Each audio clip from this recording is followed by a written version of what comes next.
¿Es verdad que la unicidad empezó en 1913 con John Chippy? Esa es la pregunta que vamos a responder. Vamos a mirar de dónde sale este asunto de que John Chippy ha inventado la unicidad, o de cuál es la fuente que ha servido para que esto se riegue, digamos, este chisme se riegue.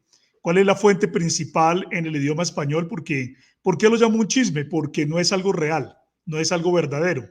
Es simplemente una noticia fraudulenta que se comienza a regar y que la gente la comienza a repetir de manera acrítica. Cuando nosotros vamos a mirar cuál es la fuente especialmente que ha servido para regar este chisme de que John Chippy fundó la unicidad en el tiempo moderno, nos damos cuenta que la fuente principal de esa desinformación es el libro ¿Cuál camino? De Louisa Jeter de Walker. Es en la página 198 de este libro, publicado por la editorial Vida, dice lo siguiente, voy a leerlo. Dice Louisa Jeter de Walker lo siguiente: en el libro Suddenly from Heaven, Carlos Brumbrack describe el surgimiento de la doctrina unitaria llamada Solo Jesús en el movimiento pentecostal. En 1913, dice Juan Chippy, tuvo una revelación sobre el poder que hay en el nombre de Jesús. En el campamento donde se encontraba, los pastores empezaron a estudiar el asunto y llegaron a la conclusión de que el verdadero bautismo en agua tenía que ser en el nombre de Jesús. Además, era imprescindible ser bautizado en agua para ser nacido del agua o salvo. Empezaron a bautizarse de nuevo según esta fórmula. Mire usted cómo cuando se quiere hablar sobre el surgimiento de la unicidad de Dios dentro del movimiento pentecostal, se menciona de una vez a John Chippy y se menciona el año de 1913. Téngase muy presente la fecha y téngase muy presente el nombre, ¿sí? Entonces se dice que allí un señor tuvo una revelación y cuando ella está hablando de esa revelación, está diciendo que es una revelación subjetiva, que es una revelación personal. Eso lo vamos a ver aquí más adelante. Vamos a leer a continuación lo que sigue diciendo este libro de Cuál Camino, pero vamos a ver que ella, la autora, utiliza la palabra revelación como si fuera una revelación extrabíblica, como si fuera algo que no tuviera que ver con la palabra de Dios. Pero yo les pregunto aquí en esta parte que estamos leyendo, si al hablar del poder que hay en el nombre de Jesús podemos hablar de que eso se trata de una revelación extrabíblica. Todos nosotros sabemos que, según la palabra de Dios, hay poder en el nombre de Jesús. Entonces no podemos estar nosotros inventando que hablar del poder que hay en el nombre de Jesús es una revelación extrabíblica. Eso está completamente de acuerdo con la palabra de Dios, ¿sí? Pero la autora aquí lo quiere presentar como si fuera algo extrabíblico. Bueno, sigamos avanzando. Aquí dice también la autora, continúa. Pero ¿cómo reconciliar el hecho de que Jesús mismo mandó bautizar en el nombre del Padre, del Hijo y del Espíritu Santo, según Mateo 28, 19? Dice ella, alguien recibió una luz sobre este particular. Los tres, es decir, el Padre, el Hijo y el Espíritu Santo, eran una sola persona y su nombre era Jesucristo. Los nombres Señor, Jesús y Cristo eran lo mismo que Padre, Hijo y Espíritu Santo, pero estos tres no eran distintas personalidades. La deidad se componía solo de Jesús, ¿sí? Entonces, aquí ella está diciendo que hay una luz nueva, una supuesta revelación nueva, algo extrabíblico está diciendo ella. Que alguien estuviera diciendo que no se trata de tres personas divinas, sino de una sola persona divina. Eso ella dice que es una nueva luz y que es algo que es extrabíblico. ¿Será que hablar de un solo Dios personal es algo extrabíblico? ¿Será que eso es una nueva luz o será que eso está en la palabra de Dios? Eso está en la palabra de Dios. Lo que no está en la palabra de Dios precisamente es hablar de tres personas divinas y distintas. Entonces aquí esta autora nos está diciendo, fíjense en ustedes, primero que John Chippy tuvo una revelación sobre el poder que hay en el nombre de Jesús, pero que luego alguien, y no dice nombres, ¿sí? Alguien recibió una luz, una nueva luz, de que solamente hay una persona en la deidad, de que no son tres, ¿sí?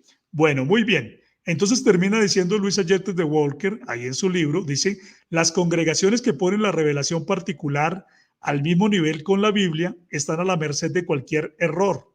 La nueva luz se esparció rápidamente y ganó muchos adeptos. Entonces, ahora que vayamos a hacer la parte de contestar a las preguntas, vamos a ver a quién se le cumple verdaderamente esta última máxima o argumento que da Louisa Jeter de Walker en su libro. ¿Será que creer en el poder que hay en el nombre de Jesús es una revelación extrabíblica? ¿Será que pensar que hay un solo Dios personal, una sola persona divina, será que eso es algo extrabíblico? ¿No será más bien de pronto lo extrabíblico creer que hay tres personas divinas? Entonces, aquí esta última frase realmente la tienen que enfrentar los trinitarios con la palabra de Dios, porque parece que esta frase no tiene nada que ver con la unicidad, ¿sí? Esa nueva luz, esa revelación particular que algunos ponen al mismo nivel con la Biblia, es precisamente lo que los ha llevado a apartarse de la verdad, y precisamente por esas mismas razones que muchas personas están hoy en día enseñando la doctrina herética de la Trinidad, que nada tiene que ver con la Escritura, precisamente por revelaciones particulares que a alguien se le ocurrieron, específicamente a un hombre llamado Tertuliano, por allá a principios del siglo III, que era un montanista y que se había apartado de la iglesia cuando empezó a hablar acerca de la tal Trinidad, en la cual mucha gente después comenzó a creer. Aunque la doctrina de la Trinidad de Tertuliano, lo hemos repetido una y otra vez, es una doctrina que dista mucho de la Trinidad que actualmente se cree. Digamos inicialmente, bueno, vamos a tomar aquí, en esta charla, voy a estar tomando como base dos artículos que aparecen en mi blog Fe Bíblica para que cualquier hermano que quiera o amigo que quiera profundizar en este tema, vaya a los artículos.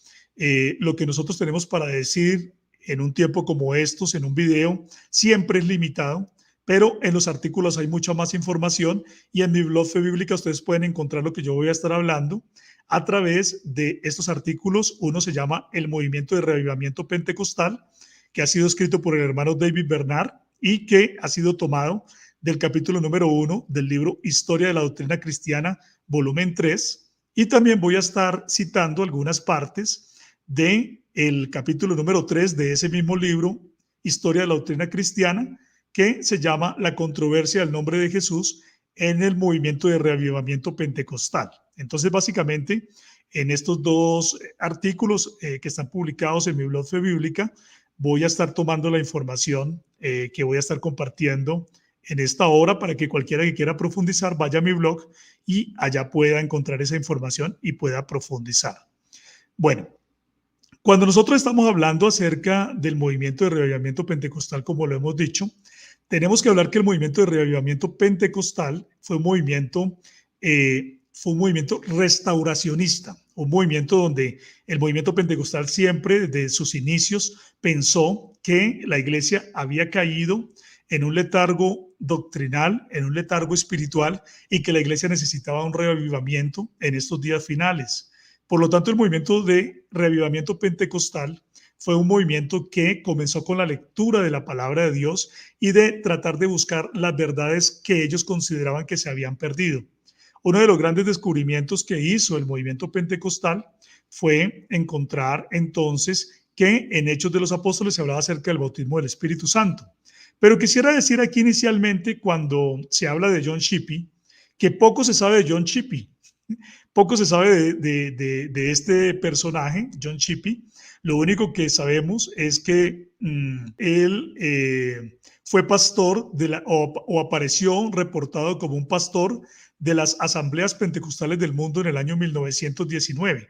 Las asambleas pentecostales del mundo eran ya una organización del nombre de Jesús, de la unicidad de Dios, para el año de 1919, y él era un pastor de esa organización en ese año. Eso es lo que nosotros podemos saber. Algunos detalles más acerca de él es que había vivido en Hawái, que en un tiempo intentó ser un delincuente, pero que escuchó a algunas personas hablar del evangelio, y entonces eso lo llevó a entregar su vida al Señor, que fue una de las personas que por el año 1907 recibió el Espíritu Santo en la calle Azusa. Pero realmente John Shippey no hizo una o no tuvo, digamos, un liderazgo notable dentro del movimiento de la unicidad de Dios, aunque sabemos que fue un pastor, aunque sabemos que estuvo dentro del movimiento y aportó para el movimiento, él no fue, digamos, un líder notable dentro del movimiento pentecostal de la unicidad. El movimiento pentecostal, como hemos dicho, fue concebido como un movimiento de restauración, de reavivamiento. Los primeros pentecostales usaron el término revelación para referirse a la iluminación de las verdades de la Biblia por el Espíritu Santo. Por lo tanto, cuando ellos utilizaban el término revelación, no pretendían que sus descubrimientos se trataran de nuevas revelaciones extrabíblicas o una nueva luz. No, ellos lo que estaban diciendo era que ellos estaban volviendo a la luz, ¿sí?, de la iglesia de los Hechos de los Apóstoles. Ellos entendían, los pentecostales entendían que la iglesia había llegado a un letargo, a un adormecimiento, que había perdido muchas verdades bíblicas y que por lo tanto entonces se necesitaba restaurar esas verdades.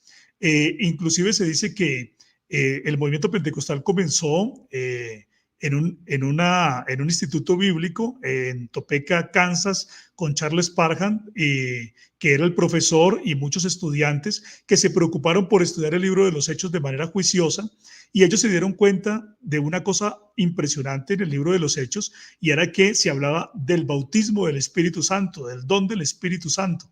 Entonces ellos dijeron, bueno, aquí se habla del don del Espíritu Santo, se habla del bautismo del Espíritu Santo, pero ¿cómo es que la gente fue bautizada con el Espíritu Santo? Porque se había llegado a un tiempo en que la gente no estaba hablando del bautismo del Espíritu Santo, y ellos se daban cuenta que en el libro de los Hechos era fundamental haber recibido el don del Espíritu Santo, haber recibido el bautismo del Espíritu Santo, y en su lectura del libro de los Hechos se dieron cuenta que la gente hablaba en lenguas cuando recibía el Espíritu Santo. Por lo tanto, entonces, ellos comenzaron a orar para recibir esa misma manifestación espiritual que habían recibido la iglesia primitiva y que se contaba en Hechos de los Apóstoles capítulo número 2, ¿sí? Entonces, ahí es donde comienza ese estudio de la palabra de Dios, y ellos comienzan a recibir el Espíritu Santo, y así es que nace el movimiento pentecostal. Charles Parham entonces era el profesor de ese instituto bíblico en Topeka, Kansas, pero también podemos ver algo que es bien importante. Mire, antes de que empezara el movimiento pentecostal, el cual empezó en la noche, o más bien en la madrugada, digámoslo así, del 1 de enero de 1901, porque fue entre la noche del 31 de diciembre de 1900 y el 1 de enero de 1901 cuando ellos comenzaron a recibir el Espíritu Santo. Y se dice que el primero que lo recibió de ese grupo de estudio bíblico fue una mujer llamada Agnes Osman, el 1 de enero de 1901. Pero antes de que empezara el movimiento pentecostal, es decir, antes de ese 1 de enero de 1901, Charles Parham documentó que él ya bautizaba en el nombre de Jesús. Tengan presente esto. Charles Parham ya bautizaba en el nombre de Jesús. En 1910, Parham también hizo otra publicación donde explicaba el por qué él bautizaba en el nombre de Jesús. Y básicamente él estaba diciendo que porque lo encontró en el libro de los Hechos de los Apóstoles. Y como ellos querían parecerse a la iglesia primitiva, pues entonces él bautizaba en el nombre de Jesús, porque así lo encontró en el libro de los Hechos. Nosotros tenemos que ser también, digamos, sinceros en el hecho de que Charles Parham fue siempre, o se identificó como trinitario, pero él dijo que él reconoció que en el libro de los Hechos no había ninguna otra forma de bautizar, y por lo tanto él estaba bautizando de esa manera porque así lo veía en la palabra de Dios. Howard Goss, un gran líder unicitario, que llegó a ser un gran líder unicitario más adelante y que estuvo junto con Parham, dijo que Parham lo bautizó en el nombre de Jesús en el año de 1903. Entonces, nótese muy bien que cuando nosotros venimos a decir que en el año de 1913, es decir, 10 años después, John Shippey hizo un descubrimiento de que el bautismo era en el nombre de Jesús, es un error, porque ese descubrimiento se había hecho desde antes de que empezara el movimiento pentecostal, ¿sí? porque Parham ya bautizaba antes del 1 de enero de 1901, ya bautizaba a la gente en el nombre de Jesús, tal como está documentado por el mismo Parham. Luego nosotros nos damos cuenta que un discípulo de Charles Parham llamado William Seymour empezó en 1906 un avivamiento en la calle Azusa, en Los Ángeles, California. Cuando miramos el movimiento de la calle Azusa, que realmente se dice que allí fue la explosión pentecostal, porque el movimiento comenzó a tomar una fuerza mucho más grande a partir de 1906 con la predicación de William Seymour allí en la calle Azusa. Muchos de los conversos o algunos de los conversos de la calle Azusa fueron bautizados en el nombre de Jesús. Eso también está documentado, ¿sí? Si bien es cierto que en la calle Azusa la mayoría de los bautismos fueron en los títulos, es decir, en el nombre del Padre, del Hijo y del Espíritu Santo, se decían esos títulos al momento de bautizar, también es cierto que en la calle Azusa habían bautismos que se hacían en el nombre de Jesús. ¿Y por qué se hacían en el nombre de Jesús? Porque algunos ya habían aprendido de Parham que el bautismo se hacía en el nombre de Jesús. La gente no tenía un muy buen entendimiento acerca de la unicidad de Dios en el movimiento pentecostal todavía, pero fíjense en ustedes que ya se realizaban bautismos en el nombre de Jesús también en la calle Azusa. Tanto es así que un ministro llamado Yeshua Sykes fundó una iglesia pentecostal en Los Ángeles que requería del bautismo en el nombre de Cristo en lugar de la fórmula trinitaria. Es decir, este ya se identificaba claramente con el bautismo en el nombre de Jesús solamente. Y también vemos nosotros en la historia oficial de la Asamblea Apostólica de la Fe en Cristo Jesús, que es una organización pentecostal unicitaria que tiene muchos miembros mexicanos, pero que también ha tenido una influencia estadounidense de los mexicanos que se han criado en los Estados Unidos. Esa historia oficial afirma que un hombre llamado Luis López recibió el Espíritu Santo en la calle Azusa y fue bautizado en el nombre de Jesús en el año 1909. Miren ustedes que 1909 es mucho antes de 1913. Eso demuestra que ya en el movimiento pentecostal se estaban dando bautismos en el nombre de Jesús mucho antes de 1913. ¿Por qué razón? Porque como el movimiento pentecostal quería ser fiel al modelo bíblico, entonces cuando ellos estaban estudiando en la palabra de Dios y especialmente el libro de los Hechos, que fue el libro clave para el resurgimiento de este movimiento pentecostal, entonces ellos encontraban que todos los bautismos fueron hechos en el nombre de Jesús y que la gente recibía el Espíritu Santo y entonces por eso actuaban en esa consonancia con lo que ellos encontraban en la palabra de Dios. Ahora sí llegamos al año de 1913. Y resulta que para el año de 1913, sí, se citó a un campamento de la fe apostólica, que fue un campamento que estaba organizado por el grupo de la calle Azusa, por el movimiento de la calle Azusa. Y entonces se citó a un campamento en Arroyo Seco, California, y se hizo por allá por abril de 1913. En aquel lugar, en aquel campamento, había un predicador canadiense llamado Robert McAllister, quien en un servicio de bautismo se le dio la oportunidad de hablar y él explicó que la sola inmersión era el modo apropiado para el bautismo, ¿sí? Porque habían personas que en ese tiempo bautizaban 3 veces. El bautismo de 3 veces, de la triple inmersión, es un bautismo que no lo habla la palabra de Dios. Sin embargo, nosotros leemos en el libro Contrapraxias de Tertuliano que dice que se debe bautizar con una triple inmersión. Por lo tanto, eso era más bien una idea de la tradición inventada por un hombre, ¿sí?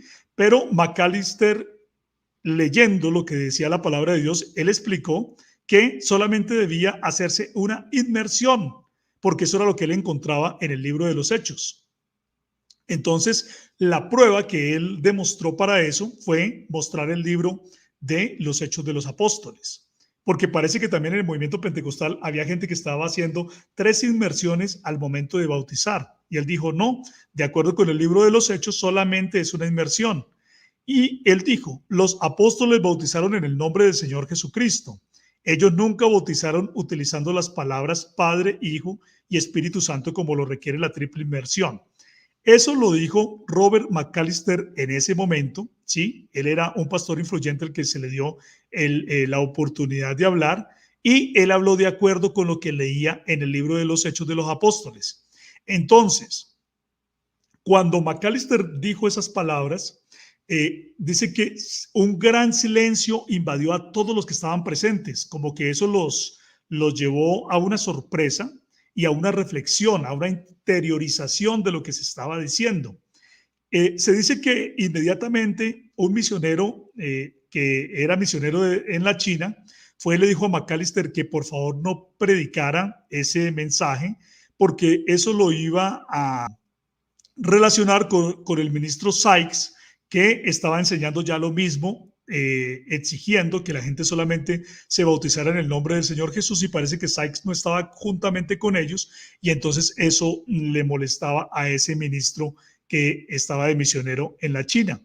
Entonces McAllister, para lograr ahí como una concordia, él dijo, bueno, eso es lo que yo veo en el libro de los Hechos de los Apóstoles, pero yo pienso que también si alguien bautiza en los títulos diciendo como está en Mateo 28:19, pues no debe haber ningún problema. Fue lo que dijo McAllister.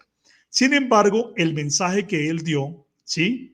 Y en la forma en que lo dio, impactó a la gente. Entonces, ahí es donde en esa noche,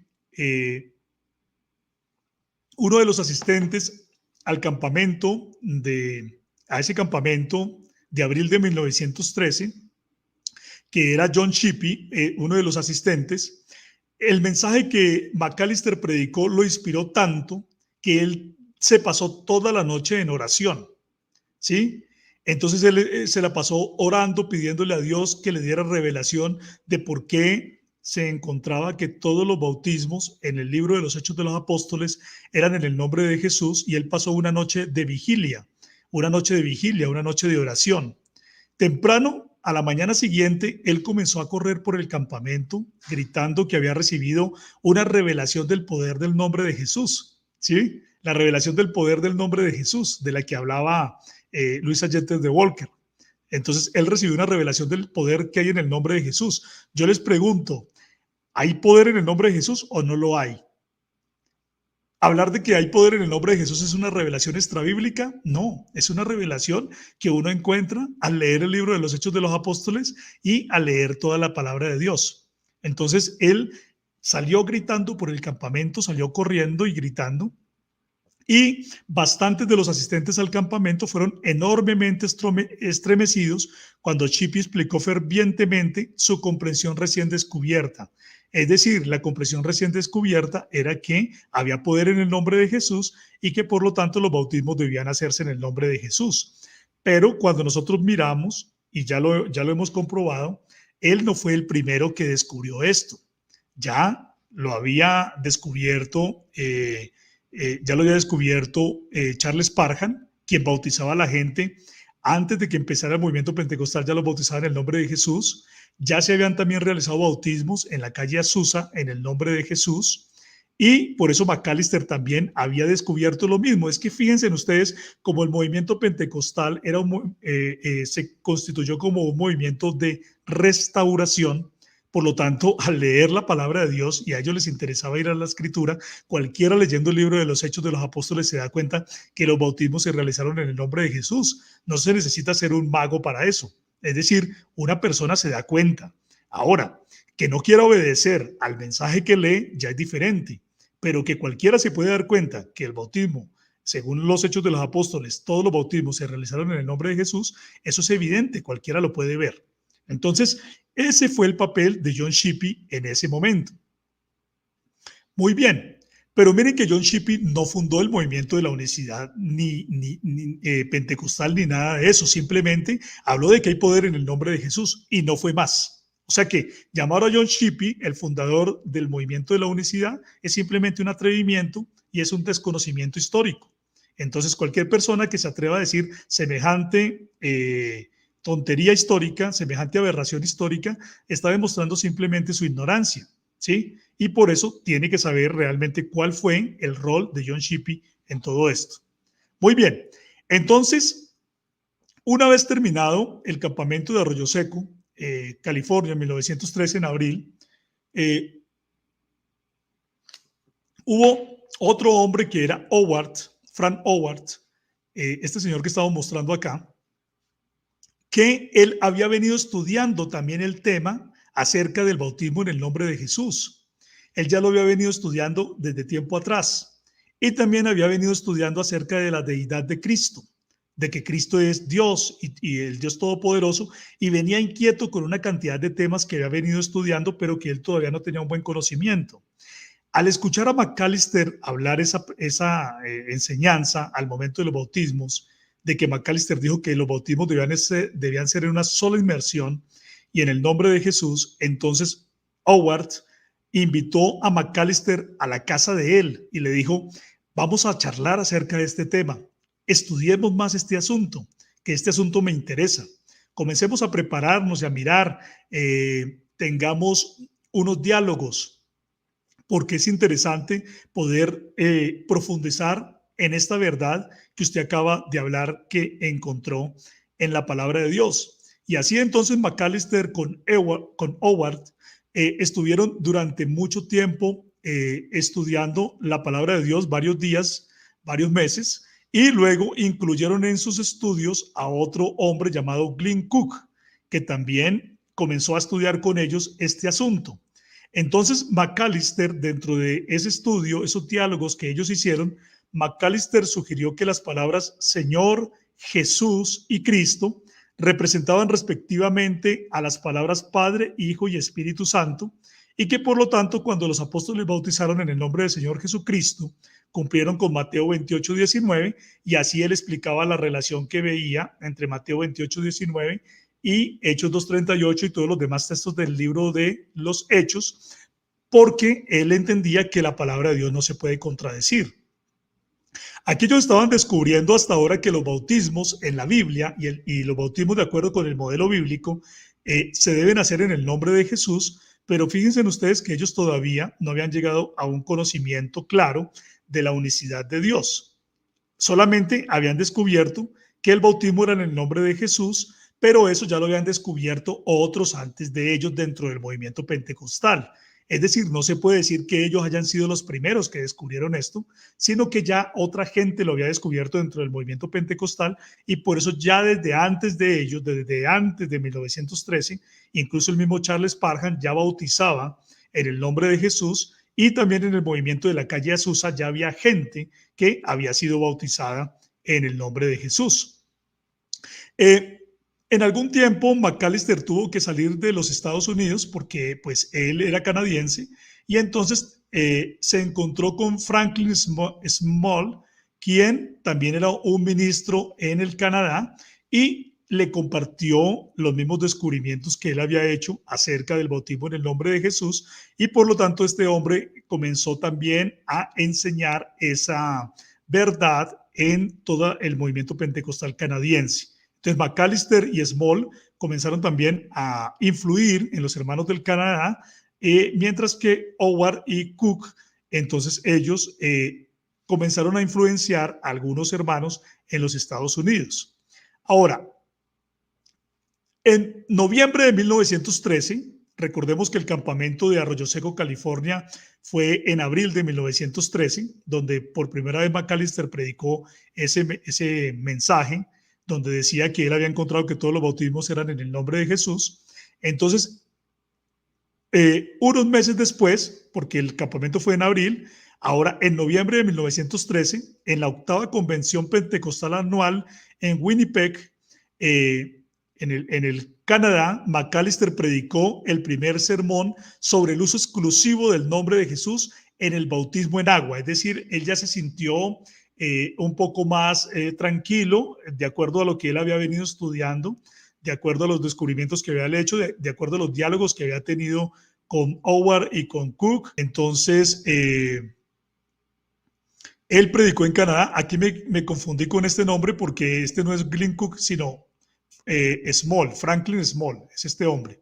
Bueno, estos canadienses entonces en Winnipeg comenzaron a predicar que el bautismo es en el nombre de Jesús y le pidieron a Frank Small, es decir, a este hombre, le pidieron que se hiciera cargo del servicio bautismal y bautizó a 30 nuevos conversos en el nombre de Jesucristo. O sea, 30 personas nuevas que se iban a entregar al Señor, él los bautizó en el nombre de Jesucristo. Por lo tanto, estos fueron los primeros bautismos en el nombre de Jesús que se dieron como resultado del campamento de Arroyo Seco, ¿sí? Estamos hablando de, vamos a contar mayo, junio, julio, agosto, septiembre, octubre, noviembre. Alrededor de 7 meses después ya se estaban realizando los primeros bautismos en el nombre de Jesús como resultado de esa predicación que Macalister había hecho en el campamento de Arroyo Seco, en California, Estados Unidos. El 15 de abril de 1914, exactamente un año después del campamento de Arroyo Seco, Howard predicó su primer sermón sobre Hechos 2:38, ¿sí? Y él proclamó que el mensaje completo de la salvación consiste en el arrepentimiento, el bautismo en agua en el nombre de Jesús y el bautismo del Espíritu Santo.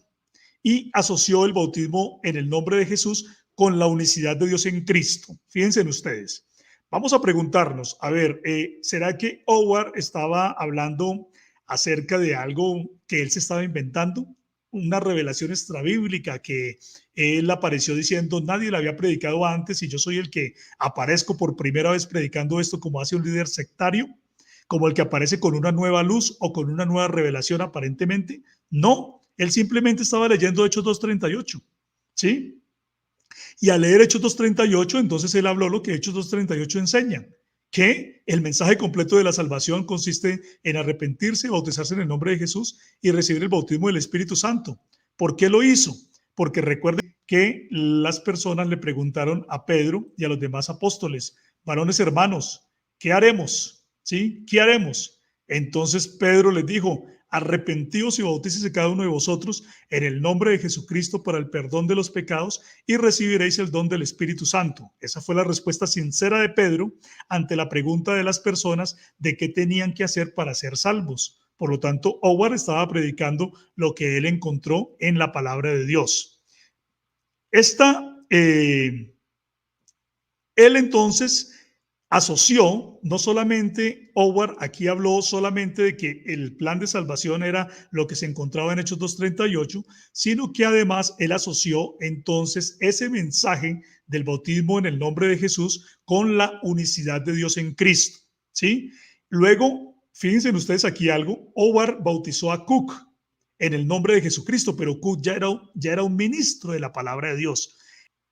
En la conferencia de Winnipeg se bautizaron nuevos creyentes, dicen ustedes cuenta. Cuando Frank Small los bautizó, eran nuevos creyentes. Pero aquí, en abril de 1914, ocurre que dos personas que ya eran pastores, que ya eran personas que tenían una ordenación para ser pastores, para predicar la palabra de Dios, ellos sintieron que el bautismo que ellos tenían no era el correcto y entonces ellos se rebautizaron, si lo podemos decir de esa manera, y entonces Cook bautizó a Howard y Howard bautizó a Cook.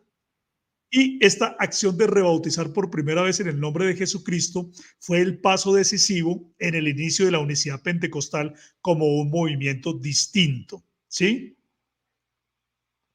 Entonces podemos decir aquí que ellos entendieron que la manera en que habían sido bautizados no era la manera bíblica y por lo tanto, entonces ellos decidieron bautizarse de acuerdo con el modelo bíblico en el nombre de Jesús. Y aquí podemos decir entonces que hay una distinción y podemos decir que realmente aquí es donde inicia el movimiento unicitario claramente de una manera distintiva dentro del movimiento pentecostal, ¿sí? Pero miren bien la fecha. 15 de abril de 1914. Téngala bien presente. 15 de abril de 1914. Ahora, en 1914, entonces Cook también continuó haciendo sus campañas y bautizó a dos influyentes pastores, ¿sí?, del movimiento pentecostal. Uno era L.B. Roberts y el otro era Garfield Hyatt. y ellos bautizaron a todas sus congregaciones en el nombre de Jesús. Un total de 465 personas fueron bautizadas en el nombre de Jesús en Indianápolis, en el primero de estos eventos al este del río Mississippi. Entonces, ahí ya vemos nosotros que en 1914 ya habían alrededor de 500 personas siendo bautizadas en el nombre de Jesús, los cuales ya eran creyentes o eran parte del movimiento pentecostal, ¿sí? Eran personas que habían creído en Dios, que llevaban unos años andando con Él, pero que a causa de que ellos deseaban obedecer y ser bíblicos, entonces ellos dijeron, necesitamos obedecer la palabra de Dios y por lo tanto nos vamos a bautizar en el nombre de Jesús como la palabra de Dios lo manda.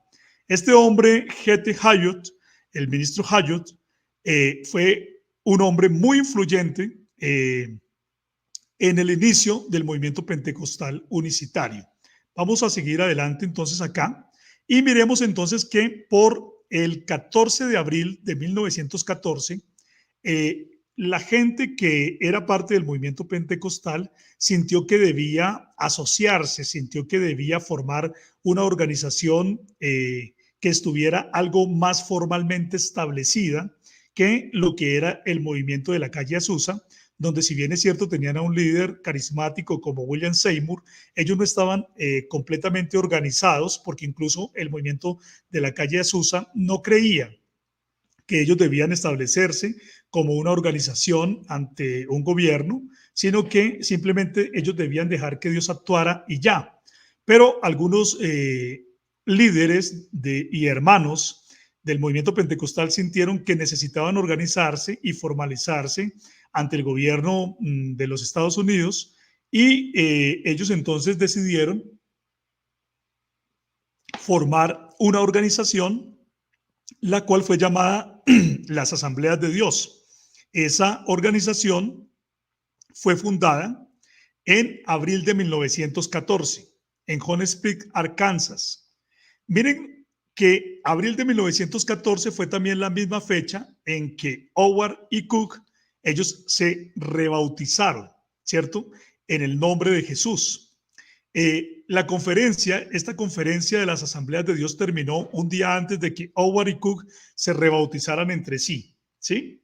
Entonces, aquí empezó las Asambleas de Dios. Las Asambleas de Dios fue la unión, como lo he dicho, de varios líderes pentecostales y varios miembros también pentecostales que deseaban tener una organización formal, una presentación, una organización formal ante los Estados Unidos. Muy bien, entonces, en 1914, bajo la influencia de Howard y Cook, muchos de los ministros prominentes de las Asambleas de Dios, de la recién creada Asambleas de Dios, fueron bautizadas en el nombre de Jesús. Porque hay algo que hay que aclarar acá y que muchas veces se pasa por alto por parte de las personas que hablan de estas cosas sin conocimiento, es que cuando las Asambleas de Dios se fundaron, ellos no tenían un credo establecido. A ellos simplemente los unió la confraternidad pentecostal, que todos ellos creían que el bautismo del Espíritu Santo se recibe al hablar en nuevas lenguas y que ese poder de Dios es fundamental para poder ser templos de Dios y poder llevar una vida cristiana victoriosa. Por lo tanto, entonces, bajo esa confraternidad se unieron ellos, pero ellos decían que ellos no estaban pensando en adoptar ningún credo. Entonces, desde ese punto de vista, la organización empezó así, porque muchas veces se dice que la organización, las Asambleas de Dios, era originalmente trinitaria, y no es cierto. Las Asambleas de Dios fue una organización que al principio no tenía un credo establecido de fe.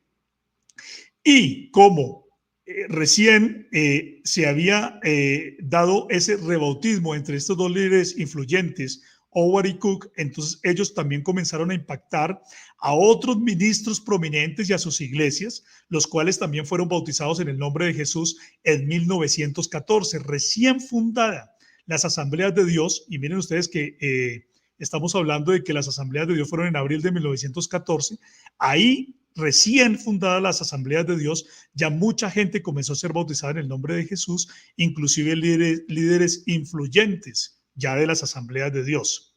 Y para el año 1915 continuaron los bautismos en el nombre de Jesús.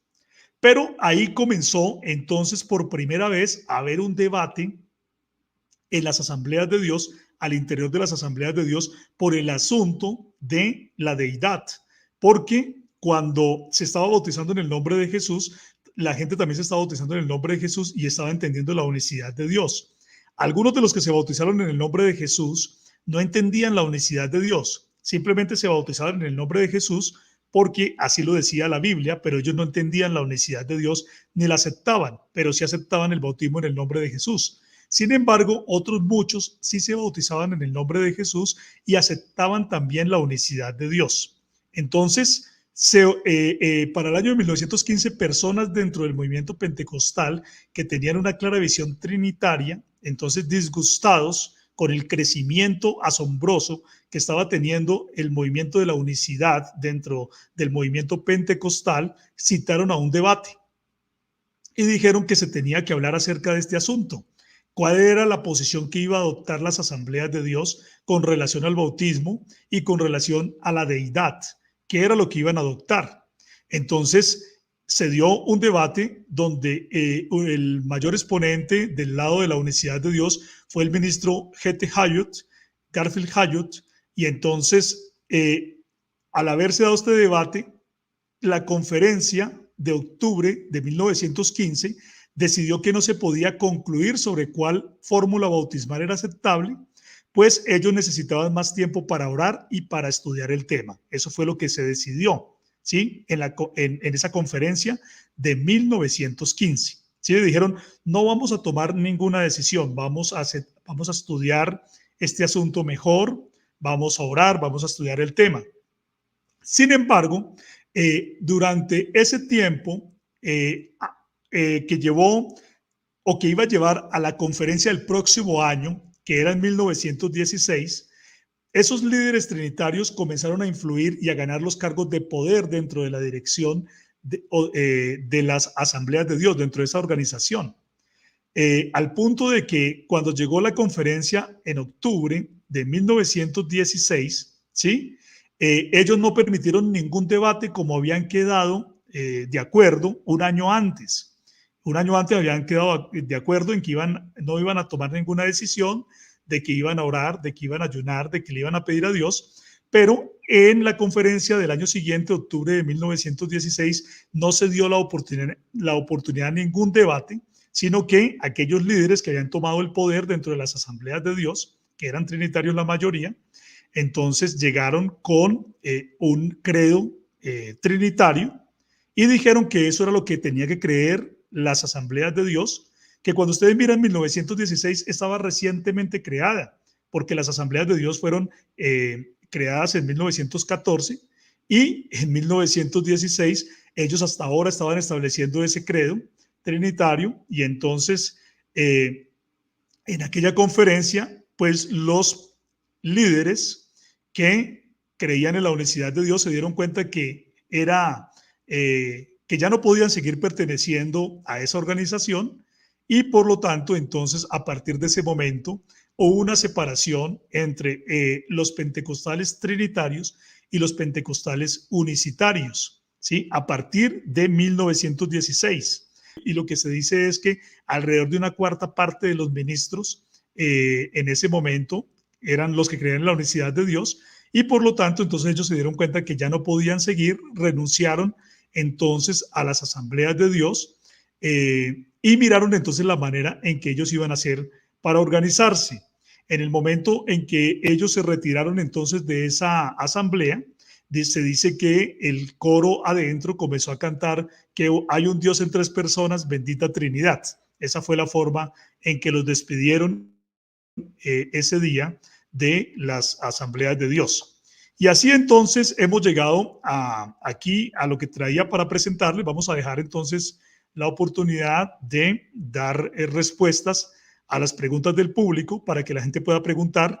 Obviamente no he dado todos los detalles porque esto es una historia que es, todas las veces que usted quiera profundizar en un tema, pues usted va a encontrar mucho más detalles para profundizar, pero como ya les he dicho, ustedes pueden encontrar toda esta información que yo les he dado de una manera mucho más profunda, de una manera mucho más documentada y con la bibliografía y todo lo demás, como les dije, en mi blog Fe Bíblica, en los artículos llamados El Movimiento de Revivimiento Pentecostal, escrito por David Bernard,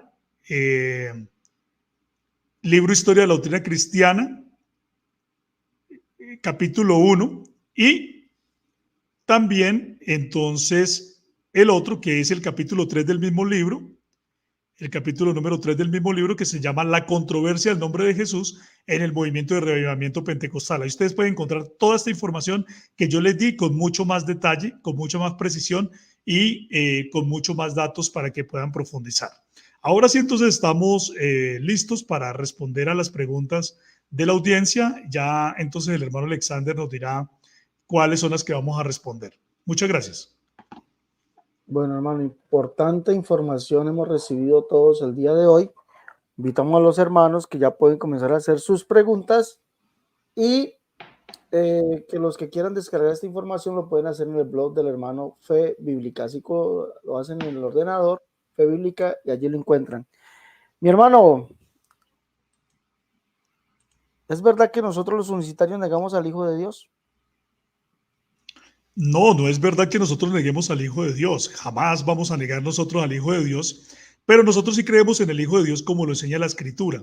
La Escritura dice que el Hijo de Dios es Dios manifestado en carne como el varón perfecto, el postrer Adán, ¿sí? Y tenemos que tener presente que cuando nosotros estamos hablando acerca de hijos de Dios, estamos hablando de seres humanos que hacen la voluntad de Dios.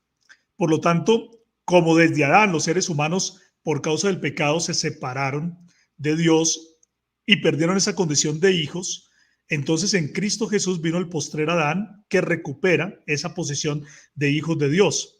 ¿Cuál fue el primer ser humano que fue llamado hijo de Dios? Adán.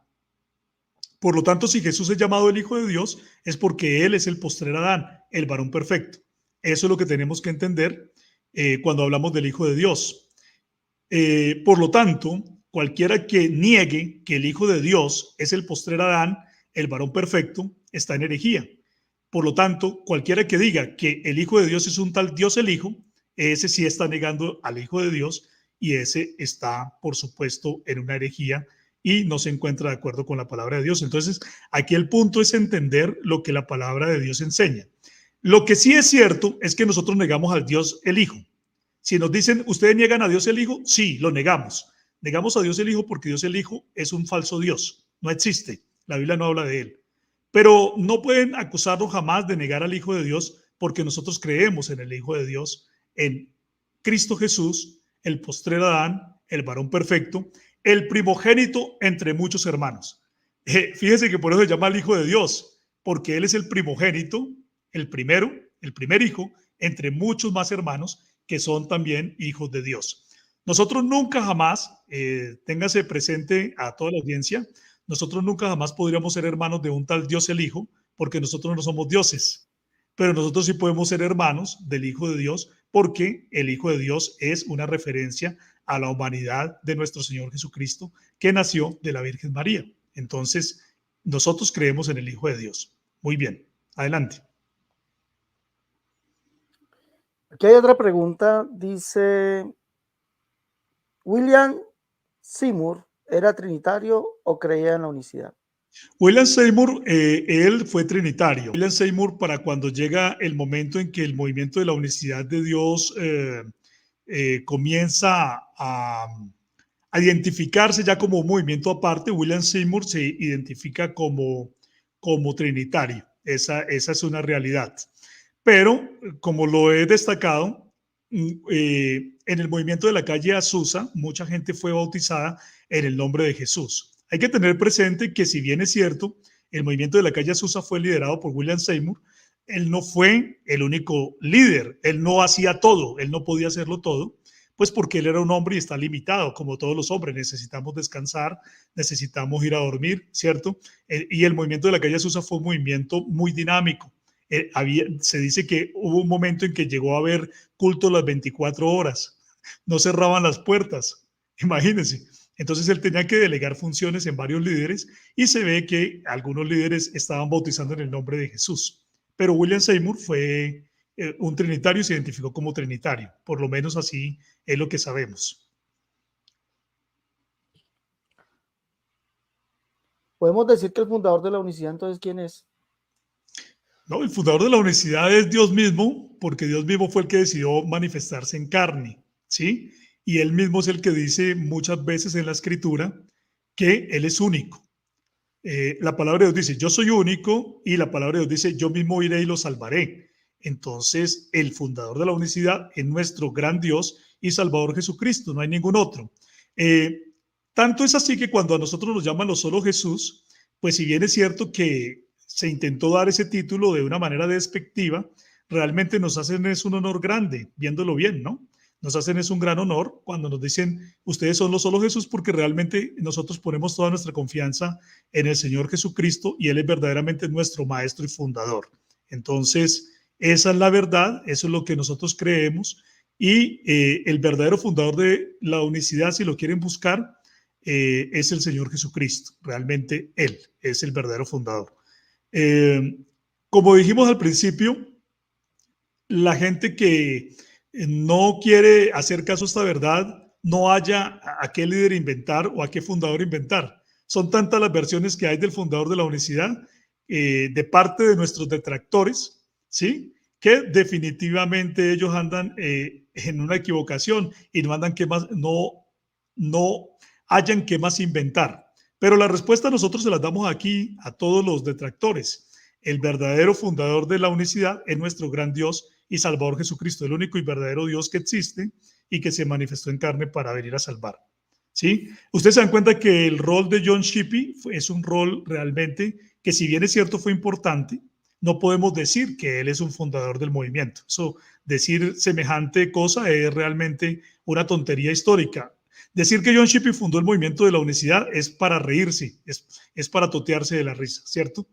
Es mostrar que alguien desconoce por completo la historia y que no le gusta para nada el rigor científico. ¿Usted sabe en qué año quién fue el primer misionero que viajó a Latinoamérica y comenzó a enseñar la unicidad? Están preguntando. La Iglesia Apostólica de la Fe en Cristo Jesús se dice que fue fundada en 1914 en Aldama, Chihuahua, ¿sí? Miren ustedes que se habla de que hubo una misionera llamada Romana Carvajal de Valenzuela, pero no tengo claro, yo no podría decir en este momento, no tengo claridad si esa fue la primera, la primera misionera que viene a Latinoamérica y comienza a hablar acerca del mensaje del nombre de Jesús, ¿sí? Si Romana Carvajal es la primera o no tengo esa claridad, entonces no podría asegurarlo, pero la Iglesia Apostólica de la Fe en Cristo Jesús parece ser la organización más antigua de la unicidad en el mundo hispano. Bueno, precisamente aquí hay una pregunta más o menos lo que usted acaba de responder. Me gustaría saber en qué año comenzó la Iglesia Pentecostal y qué quiere decir pentecostal. Gracias, mis hermanos. Bueno, la iglesia pentecostal no inició digamos, como una iglesia, como una organización ante un Estado, sino que comienza como un movimiento, ¿sí? Como un movimiento.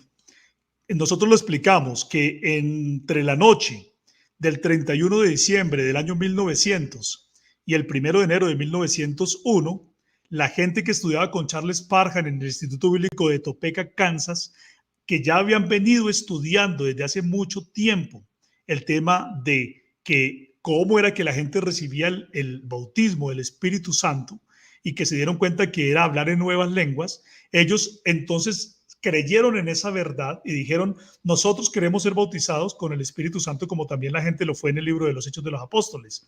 Entonces ellos venían estudiando desde hace mucho tiempo y comenzaron a orar para que se diera esa promesa, se cumpliera esa promesa en medio de ellos. Y el 1 de enero de 1901 es cuando comienzan a haber los primeros bautismos con el Espíritu Santo, cuando ellos comenzaron a hablar en nuevas lenguas. Y también una mujer llamada Agnes Osman fue la primera que recibe el bautismo del Espíritu Santo de esa manera, como ellos lo estaban pidiendo, el 1 de enero de 1901. Entonces, aquí también llama la atención de que primero fue una mujer y luego fueron otras personas, y Charles Parham no fue el primero. Aunque él lideraba el grupo, él no fue el primero en hablar en nuevas lenguas, aunque él también habló como los demás, ¿sí? Entonces, se puede decir que desde el 1 de enero de 1901 empezó el movimiento pentecostal. Ahí se puede decir, el movimiento pentecostal empezó. ¿Como una iglesia, como una organización? No, como un movimiento, ¿sí? Y luego ese movimiento se fortalece con la predicación de William Seymour en 1906 en la calle Azusa. Entonces hay una explosión de reavivamiento del Espíritu Santo. La gente se entera de que en ese sitio, en la calle Azusa, en California, la gente está recibiendo el Espíritu Santo. En Los Ángeles, la gente está recibiendo el Espíritu Santo y mucha gente comienza a acudir, porque así como había también una sequedad espiritual en mucha gente, también había mucha gente que deseaba tener un contacto con Dios. Entonces el movimiento comienza a volverse fuerte a partir de 1906, y ya para el año de 1913 ya la gente estaba identificándose plenamente con la unicidad de Dios. Mire usted que el tiempo no había sido mucho realmente, porque era gente que estaba buscando el reavivamiento y Dios se los dio. No era raro que la gente entendiera la unicidad de Dios en un movimiento que era restauracionista. No era raro que la gente se diera cuenta que el bautismo es en el nombre de Jesús en un movimiento restauracionista, porque lo único que usted tiene que hacer es leer la Biblia, ¿cierto? Para darse cuenta de eso. No era raro que la gente se diera cuenta que el Espíritu Santo se recibía hablando en nuevas lenguas, porque eso es lo que usted puede leer ahí en el libro de los Hechos. Es que eso no tiene ciencia, usted lo puede leer. Ahora, que usted no lo crea ya es otro asunto, pero que usted lo puede leer ahí, lo puede leer, claro. Entonces, por eso era normal que ellos bautizaran en el nombre de Jesús desde el principio del movimiento pentecostal, y que la revelación de la unicidad de Dios se diera en el año de 1913 a través del estudio de estos ministros. Especialmente fue en 1914 realmente, donde ellos, bueno, entre 1913 y 1914, podemos decir que en ese lapso fue donde ellos comenzaron a entender esa verdad, pero se hizo clara, bastante clara en 1914 a través de ese ministerio de Howard y de Cook, a través de ellos, ¿sí? Bueno, esto usted ya lo respondió en